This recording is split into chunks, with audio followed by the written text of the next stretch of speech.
كشف الناخب الوطني وليد الركراكي عما بات يميز المنتخب المغربي مقارنة بما كان عليه في ماض قريب، مؤكدا أن التطور الحاصل يخدم مصلحة الأسود للمنافسة على الألقاب مستقبلا. وأكد الركراكي في الندوة الصحفية الخاصة بالكشف عن قائمة اللاعبين لمباراتي زامبيا والكونغو أن المنتخب المغربي سابقا كان يمتلك لاعبا أو اثنين هما من يحققان الألقاب على المستوى الأوروبي والآسيوي عكس الآن.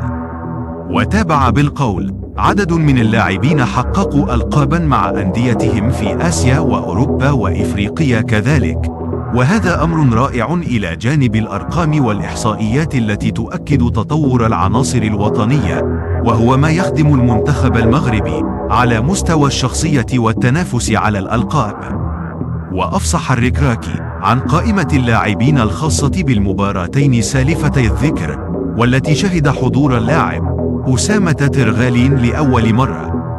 وستجرى المباراة الأولى للمنتخب المغربي شهر يونيو القادم بمدينة أكادير أمام زامبيا، على أن يكون اللقاء الثاني في كينشاسا أمام الكونغو برسم التصفيات المؤهلة لكأس العالم 2026.